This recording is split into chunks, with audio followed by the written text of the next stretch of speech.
Well, in January, I talked about how I had a particularly slow month. February, if anything, felt like it was even slower, but hey, still got some stuff read, and we'll talk about it.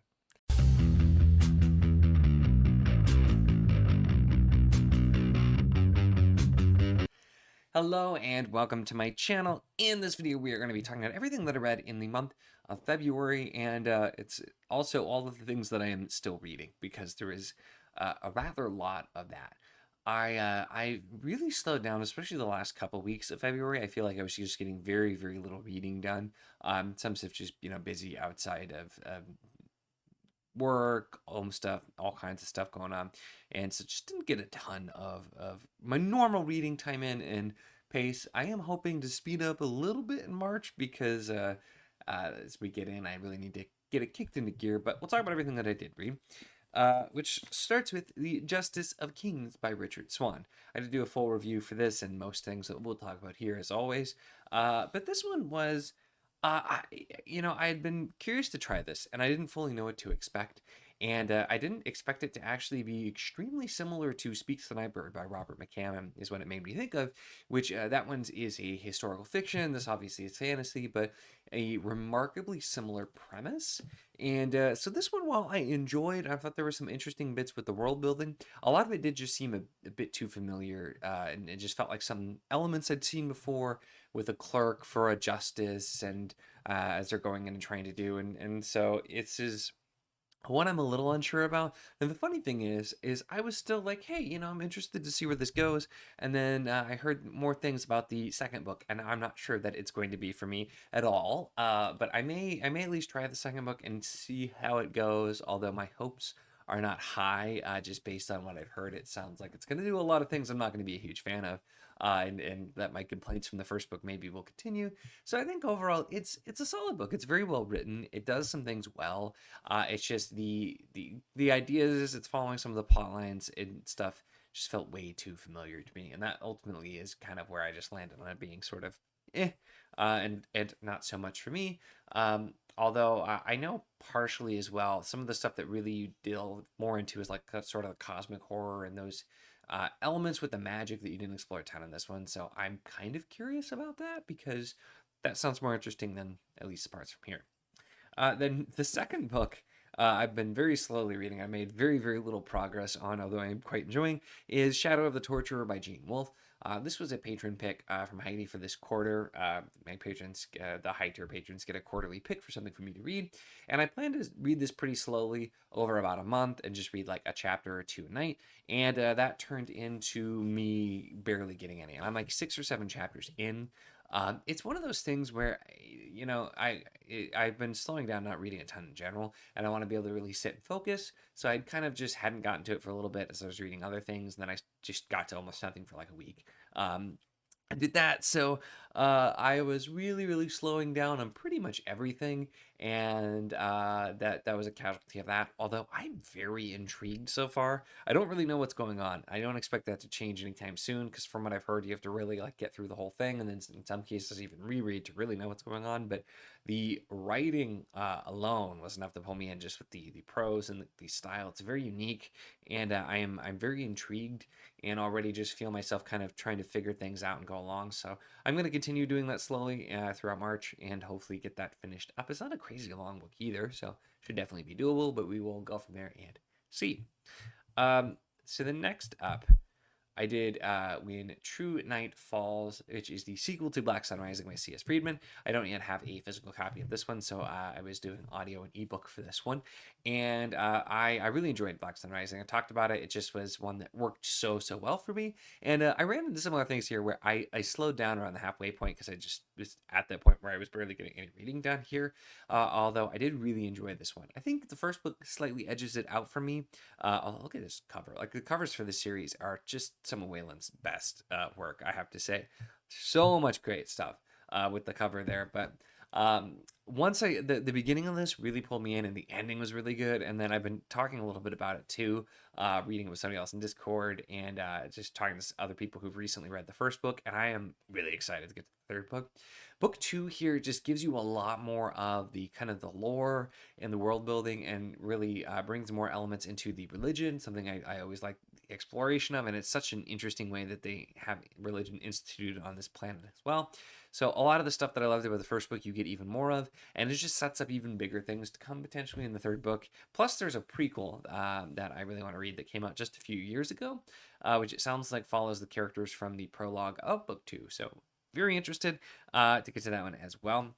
And so we'll have to see how that one goes once I can find the it to also.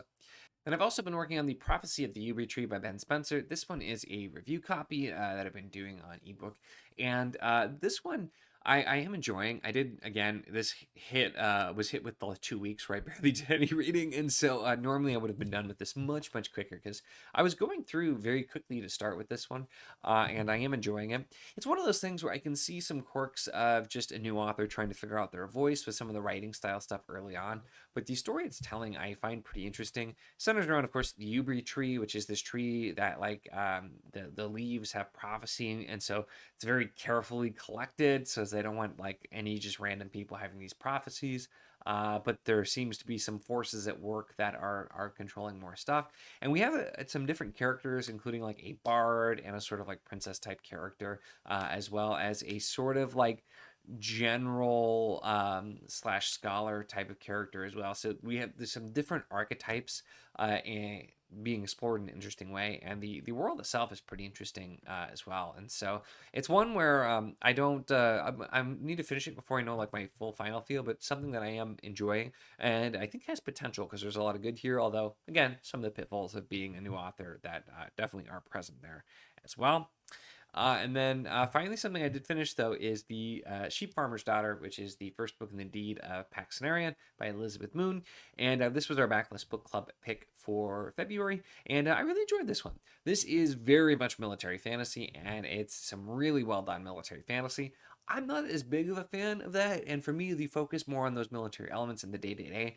I wanted more of the world, the little glimpses of world building that you do get. I found very interesting, and so I'm really interested to continue. And I think this was a strong book, and I really enjoyed the way that Elizabeth Moon wrote this and really just gets you that day-to-day feel of somebody who's in a mercenary crew and all of the stuff that they're going through as well. And so this was kind of I didn't really know a whole lot about it. I didn't expect it to quite be this. I thought this was going to be much more of sort of like classic style fantasy, and it is really not. It's like I said, very, very military mercenary kind of fantasy. I know this author's done a lot of military sci-fi as well, so I'm really curious to see where this goes, especially because a lot of this is like training and stuff, and kind of going through sort of mercenary boot camp and stuff like that. So I think as the series progresses, it'll be really interesting to see how things are handled with the character and what things look like there. But really strong first book. Another one I've had for the most part really enjoyed everything we've been doing for Backlist Book Club,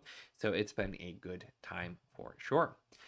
Then I did throw in something completely random, and this was sort of because like I said, was just sort of not really getting to anything and wanted to just do something completely different to try and kind of break me out of my slump. And so I did As You Wish, which is stories about the making of The Princess Bride from Carrie Ellis. I love Carrie Ellis. He narrates the audiobook.